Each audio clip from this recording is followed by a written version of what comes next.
Thomas and the Missing Christmas Tree. Written by Christopher Awdry. Read by TARDIS9.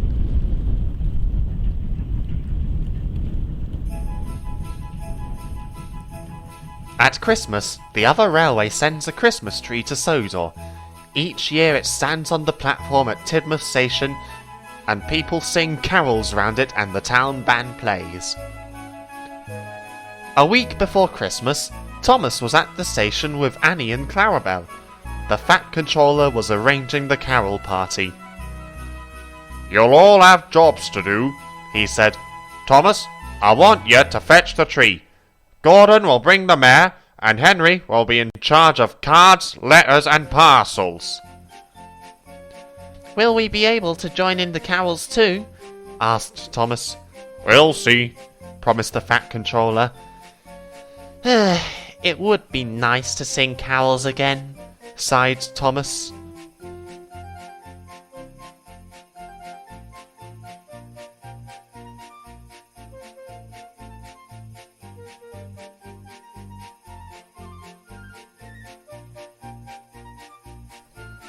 Two days before Christmas, the Fat Controller came to see Thomas.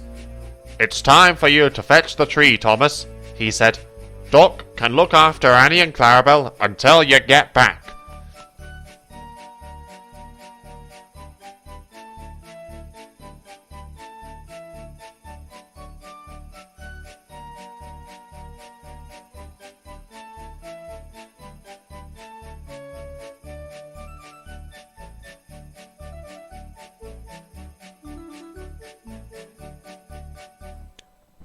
"Why should Thomas go?" grumbled Henry. "He can't do anything a splendid green engine like me couldn't do." "Nor me," agreed Gordon. "Anyone would think he was special or something." Thomas puffed happily away. The other engines waited for Thomas to come back. They waited and waited. The next morning they were still waiting. "Perhaps he's stuck in a tunnel somewhere," suggested Gordon. Henry let off steam indignantly. "Pooh!" he retorted. "He's much more likely to have been turned onto a branch line." "He could have run into a cow," suggested Donald. "He has done nothing of the kind," interrupted a well-known voice.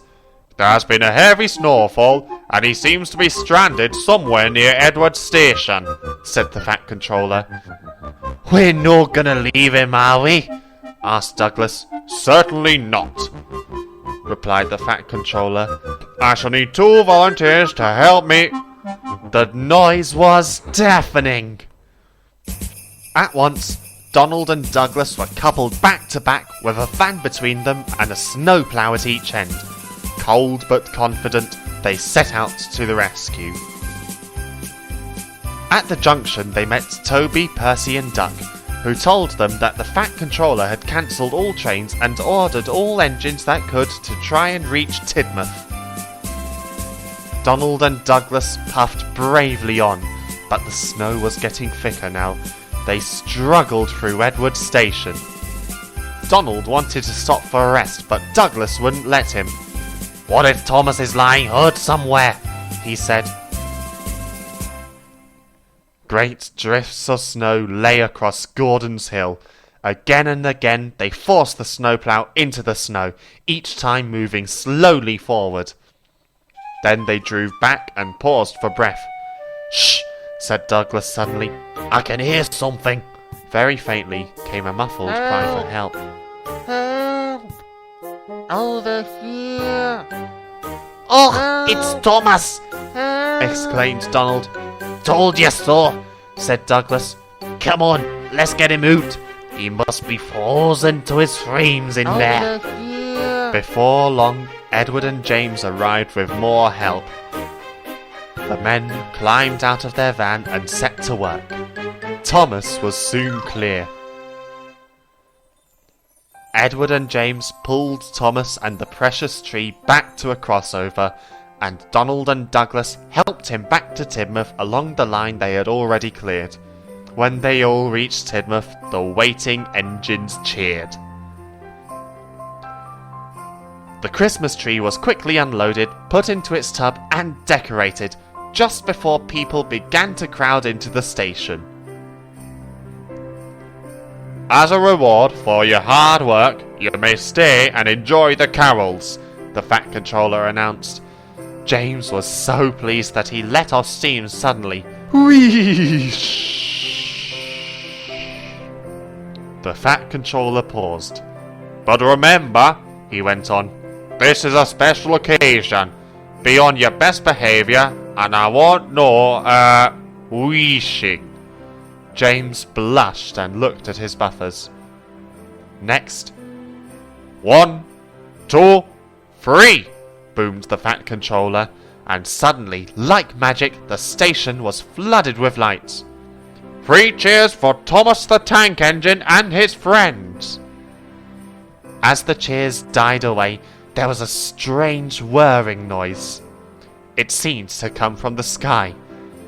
Everyone looked up, and Percy and Toby smiled.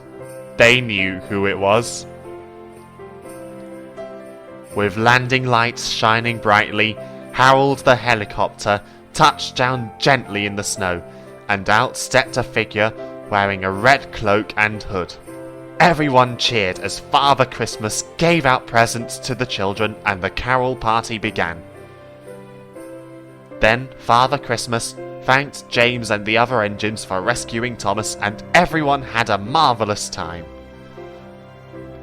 Afterwards, Thomas and Percy went back to the shed together. It's no fun getting stuck in the snow, whispered Thomas, but it was worth it for that party. Happy Christmas, Percy. Happy Christmas, Thomas. Happy Christmas, everyone.